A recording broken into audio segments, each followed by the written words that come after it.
মুছলমান বিৰোধী এজন নেতা এখেতে RSSৰ ওচৰত আঁঠু লৈ এনেকুৱা ধৰণৰ মুছলমানৰ বিৰুদ্ধে বিভিন্ন ধৰণৰ ষড়যন্ত্ৰ লিখি হয়। প্ৰমোদ বড়ো ডাঙৰীয়া নিখিল বড়ো ছাত্ৰ সন্থাৰ পৰা আহি আজি UPPL দলৰ সভাপতি দায়িত্ব লৈ এখেতে যি পৰিৱৰ্তনৰ শ্লোগান দিয়া আমি দেখিবলৈ পাইছোঁ। আচলতে প্ৰমোদ বড়ো ডাঙৰীয়া বা নিখিল বড়ো ছাত্ৰ সন্থাই বিগত দিনত বিভিন্ন জাতি জনগোষ্ঠীৰ লগত বিশ্বাসঘাতকতা বড়ো আৰু অবড়ো শব্দটো মই ব্যক্তিগতভাৱে আৰু ধৰ্মীয় সংখ্যালঘু পৰিষদৰ আমি তীব্ৰ বিৰোধিতা কৰোঁ। এফচুয়ে যোৱা BTC নিৰ্বাচনৰ পিছৰ পৰাই প্ৰতিটো নিৰ্বাচনত এখেতে এক্টিভ ৰোল লৈ আছে। এখনৰ পিছত এখনকৈ ৰাজনৈতিক দল এখেতে জন্ম দি আছে। 2015 চনত PCDR নামৰ এটা ৰাজনৈতিক দল এখেতে জন্ম দিছিল, 7টা MC লগাইছিল। তাৰপিছত যোৱা বিধানসভা নিৰ্বাচনত তেখেতসকলে UPP বুলি নিৰ্বাচনত অৱতীৰ্ণ হৈ এখনো বিধায়ক দিব নোৱাৰিলে। এইবাৰ পুনৰবাৰ আমি দেখিছোঁ প্ৰমোদ বড়ো দেৱৰ নেতৃত্বত UPPL হিচাপে নিৰ্বাচনত অৱতীৰ্ণ হৈছে। কিন্তু ইয়াতে কথা হ'ল প্ৰমোদ বড়ো ডাঙৰীয়াই এফচুৰ সভাপতি থাকোঁতে বিশেষকৈ ধৰ্মীয় সংখ্যালঘু জনগোষ্ঠীৰ বিৰুদ্ধে কিছুমান কাৰ্যকলাপ লিপ্ত। নমস্কাৰ, ষ্টুডিঅ'ত মই নৱজ্যোতি কলিতা আৰু আজি আমন্ত্ৰণ কৰি আনিছোঁ আব্দুল আৱাল মণ্ডলক, RMCৰ সভাপতি। BTADৰ বহুকেইটা প্ৰশ্ন আজি মই চৰ্চা কৰিম আৰু বিশেষভাৱে BTADত 17 বছৰ ৰাজত্ব কৰা হাগ্ৰামা মহিলাৰীৰ লগত কি বিষয়ত তেওঁলোকে সমৰ্থন কৰে, হাগ্ৰামা মহিলাৰী কোনবিলাক বিষয়ত বেয়া পায়, ইয়াৰ উপৰিও BTADত শেহতীয়াভাৱে BTR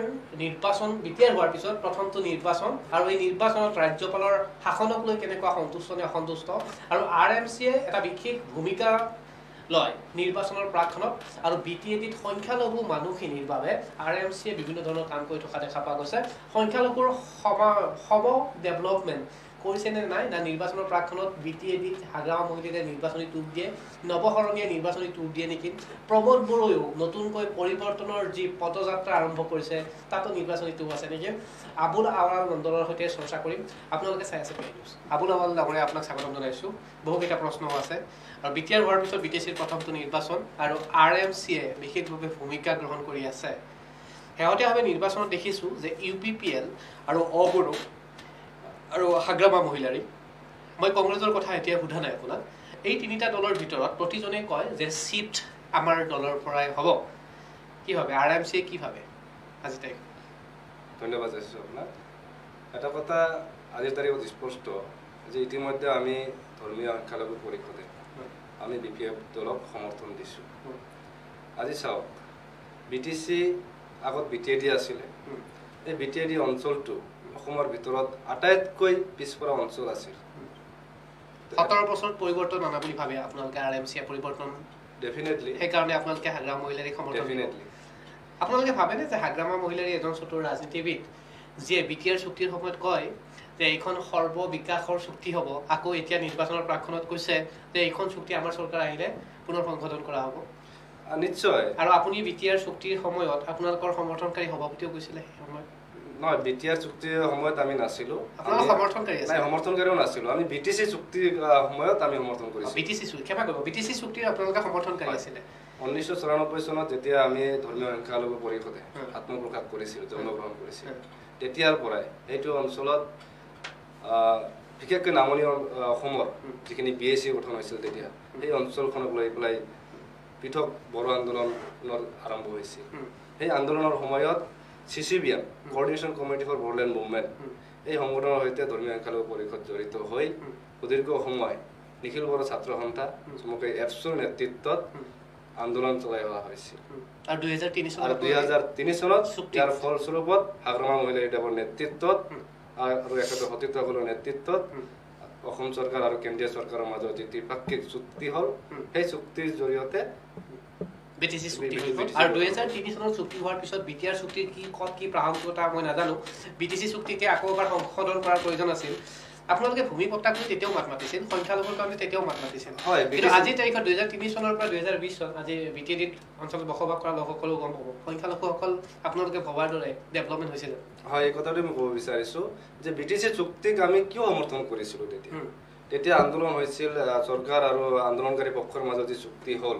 তেতিয়া আমি CCBMৰ ফালৰ পৰা অকল ধৰ্মীয় সংখ্যালঘু পৰিষদে নহয়, তাতে কোচ ৰাজবংশী সন্মিলনী, বেঙ্গালী ফেডাৰেশ্যন, বিভিন্ন জাতি জনগোষ্ঠীয় সংগঠনবিলাকৰ সৈতে আমি মিলি একেলগ হৈ পেলাই তাতে অজনজাতি মানুহখিনিৰ কাৰণে ভাৰতীয় নাগৰিক হিচাপে পূৰ্বৰে পৰা যিসমূহ অধিকাৰ তাতে ভোগ কৰি আহিছিল, সেই অধিকাৰসমূহ যাতে খৰ্ব নহয় আৰু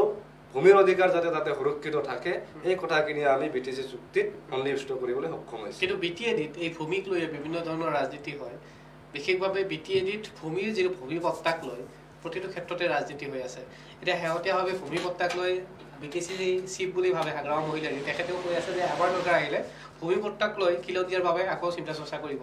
2003 চনৰ পৰা 2020 চন হ'ল, চিন্তা চৰ্চা কৰাৰ সময় নহ'ল নেকি? আৰু RMC দলৰ আপোনালোকৰো চিন্তা চৰ্চা কৰাৰ সময় নহ'ল নেকি? নিশ্চয় এইটো কমিটমেণ্ট আছে। ইয়াত কিছু আইনী বাধা আছে, অকল BTCতে নহয়, গোটেই অসমতে এটা সময়ত আপোনালোকে জানে কিশোৰ মুক্তি সংগ্ৰাম সমিতিয়ে ভূমিক লৈ পেলাই আন্দোলন কৰিব লগা হৈছে। জনজাতি মানুহে কিশোৰ মুক্তি সংগ্ৰাম সমিতিৰ আন্দোলনত গৈ পেলাই ট্ৰাইবেল মানুহেও আত্মজা দিব লগা পৰিৱেশ অসমত হৈছিল। গতিকে BTCখন অসমৰে অংগ এটা অঞ্চল, তাতে ডেভেলপমেণ্টৰ এটা কাউন্সিল বনাই দিয়া হৈছে। গতিকে অসম চৰকাৰে তেনেকুৱা ধৰণৰ কোনো পলিচি অনা নাছিল, যাৰ কাৰণে দিব পৰা নাছিল। সদ্যহতে আমি দেখিছোঁ অসম চৰকাৰে অসমৰ বিভিন্ন জিলাত কিছুদিন পূৰ্বে যেনেকৈ ভূমিৰ পট্টা প্ৰদান কৰিছে, এতিয়া এটা স্কোপ আহিছে। সেই ক্ষেত্ৰত ভূমিৰ পত্ৰ প্ৰদান কৰি থকা সময়তে আমি দেখিছোঁ যে BTC অঞ্চলত যি সময়ত ভূমিৰ পট্টা মানুহখিনিক দিব লাগে, ভূমিৰ অধিকাৰ দিব লাগে, সেই সময়ত BTR চুক্তিৰ জৰিয়তে, BTR চুক্তিৰ 7.2 ক্লজৰ জৰিয়তে তাতে থকা খাস মাটি বা যিসকল ভূমি সাধাৰণ ৰাইজে ভোগ দখল কৰি খাই আছে, একেতৰ পৰা তাতে উচ্ছেদ কৰাৰ এটা দফা লৈ আহিছে। মানে BTRৰ জৰিয়তে তাত খিলঞ্জীয়াৰ ভূমি উচ্ছেদ হ'ব পাৰে বুলি আপুনি ভাবে? নিশ্চিতভাৱে। আৰু তাত BTR সমৰ্থনকাৰীসকলে কয় যে যিসমূহ ভূমি চৰকাৰী ভূমি এনেই পৰি আছে, সেইসমূহৰ চৰকাৰী ৰাজনাৰ বাবে আৰু তাত উদ্যোগ বা বিভিন্ন ধৰণৰ যি জৰিয়তে, যাৰ জৰিয়তে সেই মাটিৰ টুকুৰাৰ চাহিদা বৃদ্ধি হ'ব পাৰে আৰু সেই অঞ্চলৰ লোকসকল স্বাৱলম্বী হ'ব পাৰে, তেনেকুৱা কথা ভাবিহে BTR চুক্তিত ভূমি পট্টাৰ বাবে সেই আইনটো অনা বুলি কয়। এইটো কেতিয়াও হ'ব নোৱাৰে, কাৰণ তাতে স্পষ্টভাৱে লিখা আছে যে BTAD অঞ্চলত বা BTC অঞ্চলত থকা খাস ভূমি, জলাশয় বা তেনেকুৱা ধৰণৰ ভূমিবিলাক অবৈধ বেদখলকাৰীৰ পৰা সংৰক্ষণ কৰিব লাগে। তাতে কোৱা নাই যে ইণ্ডাষ্ট্ৰী বহোৱাৰ কাৰণে বহুত ভূমি আছে। এতিয়া যিসকল ব্যক্তি আছে তেওঁলোক বৈধ নে অবৈধ? নিশ্চিতভাৱে বৈধ। যদি বৈধ হয় তেতিয়াহ'লে BTR অবৈধ বুলি লিখা পিছত RMC একো মাত মতা নাই যে আপোনালোকে? নিশ্চিতভাৱে দেশৰ প্ৰধানমন্ত্ৰীও আহিছিলে আৰু আপোনালোকে ফুলৰ মালা দিয়ে, আপোনালোকৰ দলৰ DPF প্ৰধান হাগ্ৰাম মহিলাৰীৰ কথাই কৈছোঁ, ফুলৰ মালা দিয়ে সেইখন মিটিঙতে আছিলে। চাওক, এইটো এটা সাধাৰণ জনসাধাৰণ মানুহ কনফিউজ নহ'ব জানো? তেতিয়া BTR চুক্তিটো প্ৰতিটো দফা তন্নতন্নকৈ পৰ্যালোচনা কৰা হোৱা নাছিলে। বিশেষকৈ BTR চুক্তিৰ জৰিয়তে আমাৰ অঞ্চলত যি এটা স্থায়ী শান্তি প্ৰতিষ্ঠা হ'বলৈ গৈ আছিল, বিশেষকৈ NDFBৰ ম্যানমাৰত থকা চাউৰাইগৰা গ্ৰুপৰ নেতৃত্বত যি NDFB গোটটো আছিল, এখেতে আহি পেলাই মূলসুঁতিলৈ আহি যি নেকি শান্তিৰ পৰিৱেশ সৃষ্টি কৰিলে, তাৰ কাৰণে সকলো মানুহে এইটো ওয়েলকাম বা আদৰণি জনাইছে। কিন্তু এই BTR চুক্তিত 7.2 নিচিনা যে দফা তাতে অন্তৰ্ভুক্ত কৰি ইয়াৰ খিলঞ্জীয়া মানুহৰ ভূমিৰ অধিকাৰ যে খৰ্ব কৰিব, সেই কথাটো তেতিয়ালৈকে মানুহে চৰ্চা কৰি পোৱা নাছিল। কিন্তু আজিৰ তাৰিখত বড়ো জনগোষ্ঠীৰো হওক, ধৰ্মীয় সংখ্যালঘু মুছলমানেই হওক, কোচ ৰাজবংশী হওক, আদিবাসী হওক, সকলোৱে মানুহে চিন্তিত হৈছে যে BTR চুক্তিৰ 7.2 যিটো দফা আছে, সেই দফাই আমাৰ কাৰণে ক্ষতিকাৰক। আৰু ৰাজনৈতিকভাৱে এইখন চুক্তিত বিশেষকৈ আমাৰ ধৰ্মীয় সংখ্যালঘুৰ কাৰণে তাতে একো কোনো কথা উল্লেখ নাই। যাৰ কাৰণে নিশ্চয়কৈ BTADত বসবাস কৰা লোকসকলেও গম পাব আৰু BTR প্ৰসংগত বিভিন্ন ধৰণৰ এটা পিছত এটা বিতৰ্ক থকা এখন চুক্তি হৈ পৰিল পৰ্যায়ক্ৰমে, কাৰণ তাত হাগ্ৰাম মহিলাৰো পৰৱৰ্তী পৰ্যায়ত কৈছে যে এইখন চুক্তি তেওঁলোকৰ চৰকাৰ আহিলে পৰৱৰ্তী পৰ্যায়ত নিষেধ কৰিব। এই বিষয়ত আজি চৰ্চা নকৰোঁ, পৰৱৰ্তী পৰ্যায়ত এদিন বিষয়ভাৱে আলোচনা কৰিম। কিন্তু BTADত বড়ো আৰু অবড়ো এই দুটা শব্দটো এটা ডাঙৰ শব্দ আৰু ৰাজনৈতিক ক্ষেত্ৰৰ পৰা নেতাসকলৰ বাবে এটা প্ৰধান অস্ত্ৰ। চাওক, বড়ো আৰু অবড়ো শব্দটো মই ব্যক্তিগতভাৱে আৰু ধৰ্মীয় সংখ্যালঘু পৰিষদৰ সভাপতি হিচাপে আমি তীব্ৰ বিৰোধিতা কৰোঁ। কাৰণ ই এটা সাম্প্ৰদায়িক শব্দ। এই শব্দ উচ্চাৰণ কৰোঁতেও মোক নিজকো লাজ লাগে। আৰু বিগত দিনত আমি দেখিছোঁ, বিশেষকৈ 2014 চনৰ পৰা 2019 লোকসভা নিৰ্বাচনলৈকে বিগত আজিৰ তাৰিখলৈকে বিগত 6 বছৰে আমাৰ অঞ্চলত বিটিসি অঞ্চলত যি বড় ৰাজনীতি হল ইয়াৰ ফলত বিশেষকৈ উন্নতিটো একো হোৱা নাই তাতে এটা নিজৰ মাজত জনগোষ্ঠীয় সংঘাত তাতে মাজে মাজে দেখা দিয়াৰ মুকনি হয় বিশ্বাস বড় জনগোষ্ঠীৰ লগত মুছলমানৰ বিশ্বাস হেৰুৱাইছে আজি বেংগলী সম্প্ৰদায়ৰ মাজত বড় জনগোষ্ঠীৰ মাজত দূৰত্ব বাঢ়িছে গতিকে এই বড় শব্দটো এইবাৰ বিটিসি নিৰ্বাচনৰ পৰা চিৰ বিদায় ল'ব আশা ৰাখিছো যে এইবাৰ এখন ধৰ্মনিৰপেক্ষ দল যি আমাৰ হাগ্ৰামা মহিলাৰ নেতৃত্ব আৰএমসিয়ে ভাবে যে এইবাৰ আকৌ হাগ্ৰামা মহিলাৰ নেতৃত্বতে চৰকাৰ হ'ব এয়া জনবিষেদি ৰাইজে নিৰ্বাচন কৰিব মই একো নকওঁ বা জনধৰণে আছে একেখিনি সময়তে বিটিসি বিটিআৰ হোৱাৰ পিছত প্ৰথম বিটিসিত নিৰ্বাচন আপোনালোকে ৰাজ্যপালৰ শাসনো দেখিছে আৰু ৰাজ্যপালৰ শাসনত সন্তুষ্ট নে এতিয়া চাওক বিটিসিৰ যি নেকি নিৰ্বাচন হ'ব লগা আছিল 4 এপ্ৰিলত কৰোনা মহামাৰীৰ কাৰণে এই নিৰ্বাচন পিছুৱাই গ'ল তাৰ পিছত যেটো নেকি ৰাজ্যপালৰ শাসন আহিল বিটিসি চৰকাৰৰ যেটো টেনৰ এটো শেষ হৈ গ'ল গভৰ্ণৰ ৰুল তাতে আৰম্ভ হ'ল প্ৰথমবাৰৰ বাবে বিটিসি বাখিয়ে ৰাজ্যপালৰ শাসন প্ৰথমবাৰৰ কাৰণে আমি ফল পালো তাতে আমি দেখিছো দীৰ্ঘ সময় তাতে গভৰ্ণৰ ৰুল চলি আছে আৰু আটাইতকৈ ডাঙৰ কথা তাতে যেটো নেকি মডেল কোড অফ কন্ডাক্ট এটো কন্টিনিউ হৈ থকাৰ কাৰণে এই অঞ্চলৰ উন্নয়ন স্থবিৰ হৈ আছে এই অঞ্চলৰ আপোনাৰ যি নেকি ডেভেলপমেন্টৰ কাম কাজ বা বিভিন্ন ফান্ডিং তেনেকুৱা কোনো ধৰণৰ কাম হোৱা নাই স্থবিৰ হৈছে বিশেষকৈ বিকাশৰ ক্ষেত্ৰত বাধাই কৰিছে বুলি ভাবি নিশ্চয় বাধা কৰিছে যেটো যোৱাবাৰ আমাৰ বানপানী হ'ল সেই বানপানীৰ সময়ত কোনো এজন জনপ্ৰতিনিধি নাই খা খবৰ লোৱাৰ কাৰণে তেনেকুৱা ধৰণৰ বিটিসি যেতিয়া এম থাকে নিশ্চয় আন এক প্ৰশ্নলৈকে আহিম ইউপিপিএল দলক বিশেষভাৱে নেতৃত্ব দি থকা প্ৰমোদ বৰুৱাই ক'ব বিচাৰে যে 17 বছৰীয়া শাসনৰ অপশাসনৰ পৰিত্ৰাণ ঘটিব এইবাৰ আৰু প্ৰতিদিনে পৰিৱৰ্তনৰ এটা নাম লৈ আৰু বিভিন্ন ধৰণৰ পদযাত্ৰা আৰম্ভ কৰিছে হয় প্ৰমোদ বৰুৱা ডাঙৰীয়া নিখিল বড়ো ছাত্ৰ সন্থাৰ পৰা আহি আজি ইউপিপিএল দলৰ সভাপতিৰ দায়িত্ব লৈ একেতে যি পৰিৱৰ্তনৰ শ্লোগান দিয়া আমি দেখিবলৈ পাইছো আসলতে প্ৰমোদ বৰুৱা ডাঙৰীয়া বা নিখিল বড়ো ছাত্ৰ সন্থাই বিগত দিনত বিভিন্ন জাতি জনগোষ্ঠীৰ লগত বিশ্বাসঘাতকতা কৰিছে কাৰণ নিখিল বড়ো ছাত্ৰ সন্থাৰ সৈতে এটা সময়ত ধৰ্মীয় সংখ্যালঘু পৰিষদে মিলি পেলাই এটা দীৰ্ঘ সময় আন্দোলনৰ জৰিয়তে বিটিসি চুক্তিলৈকে আমি জড়িত আছিলো নিখিল বড়ো ছাত্ৰ সন্থাই বড়ো জনগোষ্ঠীক আমি কেতিয়াও বিৰোধী হিচাপে লৈ পেলাই কাম কৰা নাই আমি সকলো সময়তে এখেতসকলৰ উত্তৰণ এখেতসকলৰ উন্নয়ন এখেতসকলৰ যি নেকি সোশিও ইকোনমিক কালচাৰ এইবিলাক প্ৰটেকশনৰ কাৰণে আমি সমৰ্থন জনাই আহিছো কিন্তু ইয়াতে কথা হ'ল প্ৰমোদ বৰুৱা ডাঙৰীয়া এফচুৰ সভাপতি থাকোতে বিশেষকৈ ধৰ্মীয় সংখ্যালঘু জনগোষ্ঠীৰ বিৰুদ্ধে কিছুমান কাৰ্যকলাপ লিপ্ত হ'ল তাৰে উদাহৰণস্বৰূপে মই এটা কথা কৈছো যেতিয়া গোটেই অসমব্যাপী এনআৰচিৰ কাম চলিল এনআৰচিৰ হিয়াৰিং হ'ল ভাৰতীয় নাগৰিক হোৱাৰ স্বত্তেও আমি বাৰম্বাৰ লাইন পাতি হাৰি পাতি ৰ'দৰ মাজত এখন জিলাৰ পৰা আন এখন জিলালৈ গৈ হিয়াৰিং দি বোলে আমাৰ নাম এনআৰচিৰ ভিতৰত যেতিয়া অন্তৰ্ভুক্ত হ'ল তাৰ পিছত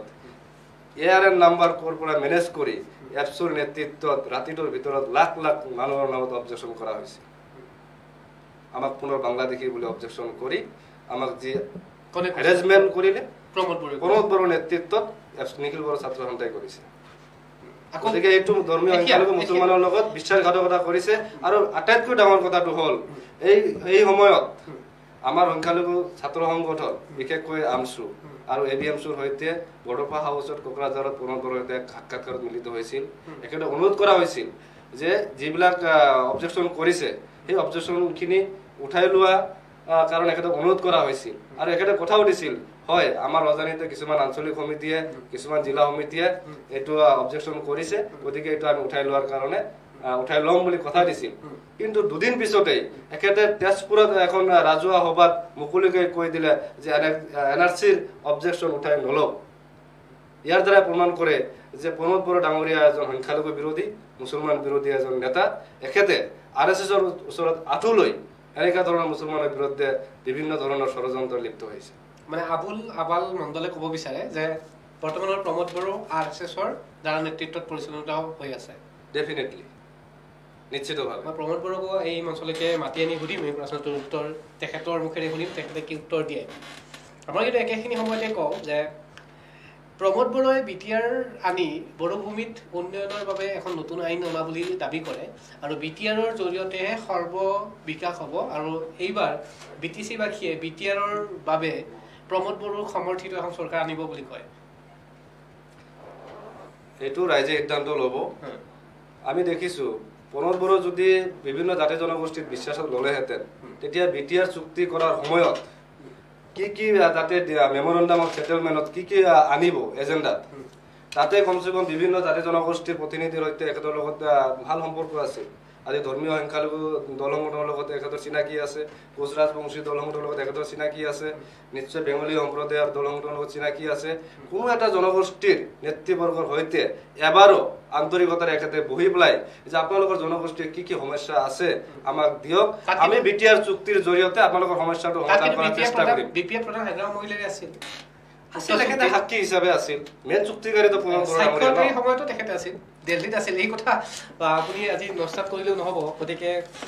কৰবাত নহয় কৰবাত হাগ্ৰামা মহিলাৰো চতুৰ ৰাজনীতিবিদ হয় নে নহয় ৰাইজে বিচাৰ কৰিব মই আকৌ এটা প্ৰসংগলৈ আহিম সময়ে সময়ে লফিকুল হত্যাকাণ্ডৰ বিচাৰ লাগে বুলি ৰাজপুতত ওলাই আহে আপোনালোকো ওলাই আহে কিন্তু বিচাৰ এতিয়ালৈকে হোৱা নাই ই এক ৰাজনৈতিক অভিসন্ধি কৰাৰ বাবে এই কাণ্ডৰ এই হত্যাকাণ্ডটো পিছাই থাকে নেকি নিশ্চিতভাৱে লাফিকুল ইছলাম আহমেদ এবিএমচিৰ প্ৰয়াত সভাপতি তেখেতে শ্বহীদ হ'ল আজি আমি আশা কৰিছিলোঁ যে যেতিয়া হাগ্ৰামা মহিলাৰীদেৱৰ নেতৃত্বত আমচু এবিএমচু ধৰ্মীয় সংখ্যালঘু পৰিষদৰ নেতৃবৰ্গৰ সৈতে আমি মাননীয় মুখ্যমন্ত্ৰী শ্ৰীযুত সৰ্বানন্দ সোণোৱাল ডাঙৰীয়াক যেতিয়া সাক্ষাৎ কৰিছিলোঁ তেখেতে আমাক আশ্বাস দিছিল যে অতি সোনকালে আমি SIT গঠন কৰিম SIT গঠন কৰাৰ পিছত যি ৰিপৰ্ট পায় সেইটো আমি CBIক দিম আৰু প্ৰথমজন নেতা আমাৰ বিটিচিৰ হাগ্ৰামা মহিলাৰী দেৱে আমাৰ সৈতে লগ লাগি পেলাই মাননীয় মুখ্যমন্ত্ৰী ডাঙৰীয়াক এপ্ৰ'চ কৰিছিল অনুৰোধ কৰিছিল যে লাফিকুল ইছলাম হত্যাকাণ্ডত কোন জড়িত এইটো ওলোৱাৰ কাৰণে CBI ইনকুৱাৰী দিয়া হওক আৰু অতি সোনকালে যাতে ন্যায় দিয়া হয় তাৰ কাৰণে এখেতে অনুৰোধ কৰিছিল কিন্তু আমি দেখিলোঁ ইয়াতে বিজেপি চৰকাৰ বা মাননীয় মুখ্যমন্ত্ৰী এখেতে নিজেও এজন ছাত্ৰ নেতা ছাত্ৰ সংগঠনৰ পৰা আহি আজি অসমৰ মুখ্যমন্ত্ৰীৰ আসন অলংকৃত কৰিছে কিন্তু আন এজন ছাত্ৰ নেতাক এখেতে ন্যূনতম মৰ্যাদা ন্যূনতম ন্যায় আজি এখেতে নিদিলে তাৰ কাৰণে আজি আমি দুখ প্ৰকাশ কৰিছোঁ আৰু আগন্তুক দিনত এইটো এটা চিৰস্মৰণীয় হৈ ৰ'ব যে অকল লাফিকুল ইছলাম আহমেদ ডাঙৰীয়া ধৰ্মীয় সংখ্যালঘু সংগঠনৰ বা সংখ্যালঘু সম্প্ৰদায়ৰ ছাত্ৰ নেতা হোৱাৰ কাৰণে আজিলৈকে ন্যায় নাপালে লাফিকুল ইছলাম আহমেদৰ ন্যায় আমাক লাগিব মই কিন্তু কৰবাত নহয় কৰবাত দেখিছোঁ যে BTAD নিৰ্বাচনৰ পিছত বিজেপি আৰু BPFৰ মাজত যি মিত্ৰতা আছিল সেই মিত্ৰতাই ক্ৰমান্বয়ে কিন্তু খাত মাতিবলৈ আৰম্ভ কৰিছিলে ধৰি লোৱা হ'ল যে হাগ্ৰামা মহিলাৰীৰ চৰকাৰ গঠন কৰিব নোৱাৰিলে তেতিয়াহ'লে 21ৰ বিধানসভা নিৰ্বাচনত মই ধৰি লোৱাৰ কথা কৈছোঁ যিহেতু আপোনাৰ লগত এটা হাগ্ৰামা মহিলাৰীৰ মধুৰ সম্পৰ্ক আছে BPF আৰু বিজেপিৰ মাজত মিত্ৰতা ফাট মেলাৰ সম্ভাৱনা আছে নেকি আৰু ধৰি লোৱা হ'ল যে BPF চৰকাৰ আহিল BTCত তাৰপিছত BPF চৰকাৰ অহাৰ পিছত হাগ্ৰামা মহিলাৰীয়ে ভাবিব পাৰে নেকি যিহেতুকে আপোনাৰ লগত ভাল সম্পৰ্ক আছে বা ওচৰৰ পৰা পায় আপোনালোকে যে যিহেতুকে এইবাৰ বিজেপিৰ বহু নেতাক প্ৰক্ষেপ কৰিছে BTCত তাত দিলীপ শইকীয়া দৰে ৰাষ্ট্ৰীয় পৰ্যায়ৰ সম্পাদক এতিয়া দিলীপ শইকীয়াও তাত গৈছিলে আপুনি সমান্তৰালভাৱে ৰঞ্জিত দাসকো তাত আমি দেখা পাইছোঁ BTC নিৰ্বাচনৰ সভাসমূহত কৰোণা বা কোভিডৰ প্ৰট'কল ভাঙি তেওঁলোকেও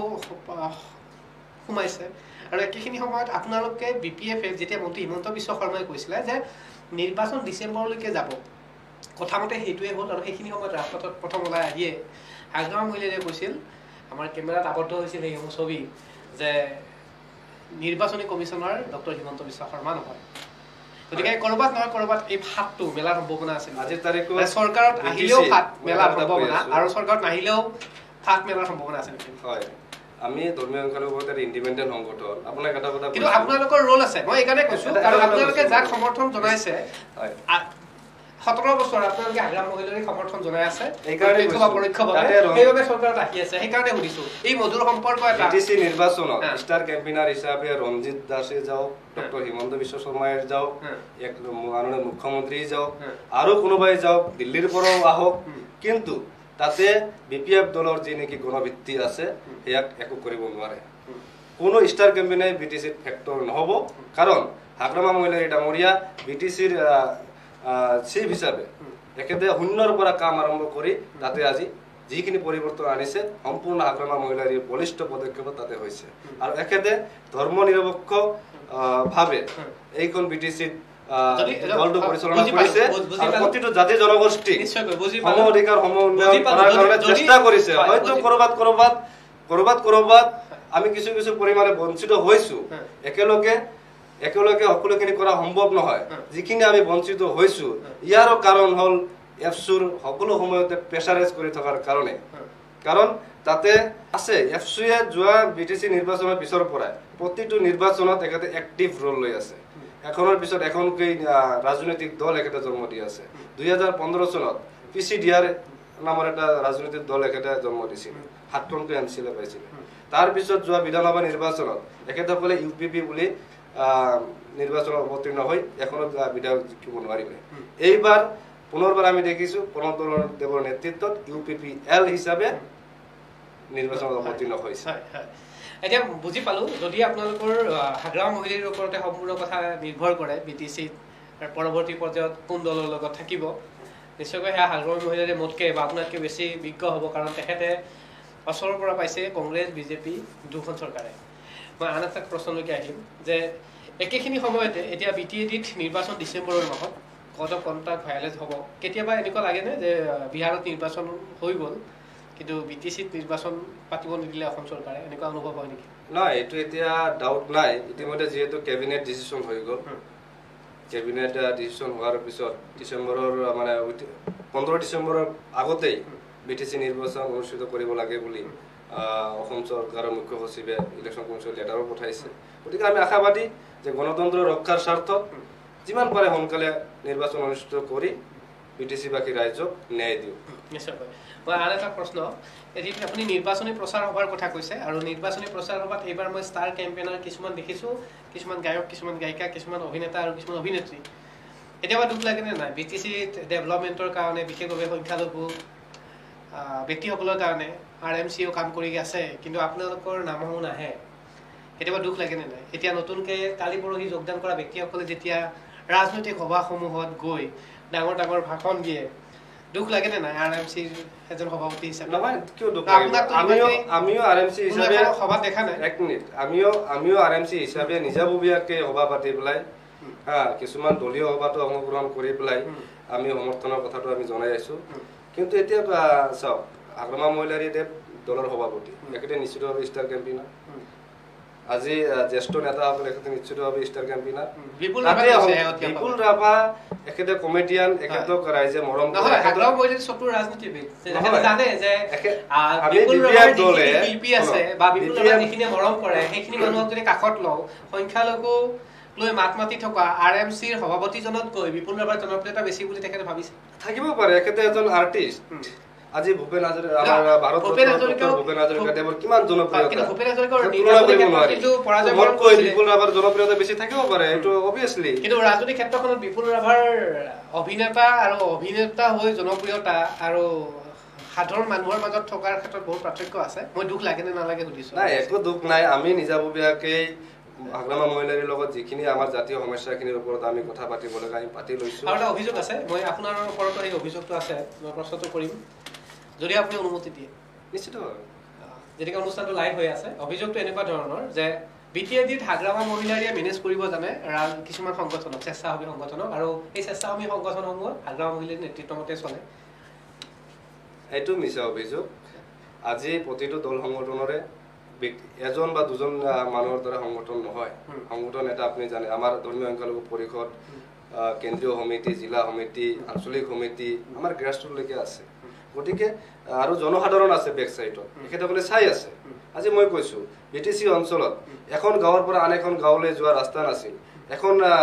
চহৰৰ পৰা আন এখন চহৰলৈ যোৱাৰ কাৰণে 1 ঘণ্টা 1.5 ঘণ্টা সময় লাগিছিল আজি এইবিলাক অঞ্চলত দলং ৰাস্তা কলেজ ইউনিভাৰ্চিটি এইবিলাক আজি আমি পাইছো আজি কোকৰাঝাৰত বড়লেণ্ড ইউনিভাৰ্চিটি নাথাকিলে আমাৰ ধৰ্মীয় সংখ্যালঘু ল'ৰা ছোৱালী ক'ত পঢ়িলেহেঁতেন গুৱাহাটীত আহি পেলাই আহি ইয়াত পঢ়াটো সম্ভৱ নহয়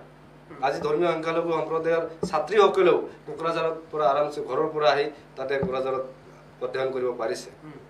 তো এইটো এটা আমাৰ ধৰ্মীয় সংখ্যালঘু পৰিষদ হিচাপে আমি ক'ব বিচাৰোঁ যে শৈক্ষিক ক্ষেত্ৰত বা ৰাস্তা ঘাটৰ উন্নয়নৰ ক্ষেত্ৰত বা কিছু কিছু অঞ্চলত এতিয়াও কৰিব লগা বহুত আছে। ইয়াৰো কাৰণ আছে। মই এটা কথা ক'ব বিচাৰিছোঁ যে কিছু কিছু ধৰ্মীয় সংখ্যালঘু অঞ্চলত এতিয়াও কাম কৰাৰ বাকী আছে। ইয়াৰ কাৰণ হ'ল যোৱা 2014 চনৰ পৰা আজিৰ তাৰিখলৈকে ধৰ্মীয় সংখ্যালঘু সমাজে এই সময়ছোৱাত BPF দলৰ সৈতে নাছিল। আপোনালোকে জানে মেক্সিমাম পাৰ্ট BPF দলৰ নেতা মন্ত্ৰীৰ সৈতে মেক্সিমাম BPFৰ লগত নাথাকিলে উন্নয়ন নকৰিব নেকি? নাই কৰিছে। আপোনাৰ যোগাযোগ BPFৰ লগত নাথাকে তেতিয়ালে সেই অঞ্চলৰ ডেভেলপমেন্ট নকৰিব। কৰবাত নে কৰবাত আৰু এনেকুৱা কিছুমান ছবি দেখিছো যিসমূহ খোজকাঢ়ি গৈ থকাৰ সময়তে বাঁহৰ দলং ভাঙি যোৱা ছবি হ'ব দেখিছে। সংখ্যালঘু অঞ্চল বুলি নহয়, আজি ডেভেলপমেন্ট অকল সংখ্যালঘু হ'লে নহ'ব। শূন্যৰ পৰা আৰম্ভ হৈছে। কোনোবা গাঁৱত দলং নিৰ্মাণ হৈছে, কোনোবা গাঁৱত আৰু এখন এটাৰ পিছত এটা আৰম্ভ কৰা ৰাজনৈতিক দলটোৱে কিন্তু এতিয়া পৰিয়াল কেন্দ্ৰিক হ'বলৈ আৰম্ভ কৰিছে BPF-এ। BPF তেনেকা এইটো মই আপোনাক সোধাতকে মই হাগ্ৰা মহিলা নেকি এইটো তেওঁলোকৰ কথা যেনেকৈ আপোনালোকৰ সমৰ্থনকাৰী। আৰু এটা প্ৰশ্ন অভিযোগ আছে BTADত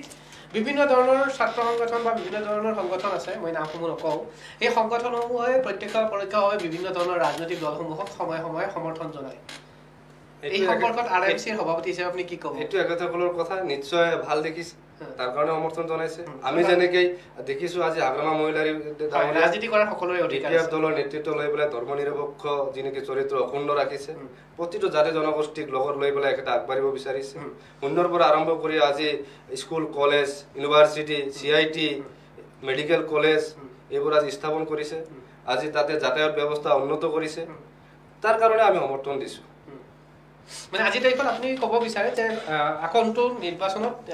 পুনৰবাৰ BPF চৰকাৰে গঠন কৰিব? 100% আহিব। ধন্যবাদ জ্ঞাপন কৰিছোঁ। এয়া আছিলে আবুল আৱাল মণ্ডল, সভাপতি ধৰ্মীয় সংখ্যালঘু পৰিষদৰ চমুকৈ RMCৰ সভাপতি। অনুষ্ঠানত বহুকেইটা প্ৰশ্ন কৰিলোঁ, সময়সীমা কম, বিদায় ল'ব লাগিব। শেষত কি আহ্বান জনাব? একেবাৰে অনুষ্ঠানৰ শেষত আপুনি BTC-বাসীক কি আহ্বান জনাব, কি ক'ব? BTC-বাসী ৰাইজক আহ্বান এটাই জনাব বিচাৰিছোঁ যে আগন্তুক যি নেকি BTC নিৰ্বাচন হয়তো ডিচেম্বৰৰ প্ৰথম সপ্তাহ বা ছেকেণ্ড উইকত অনুষ্ঠিত হ'বলৈ গৈ আছে। তাতে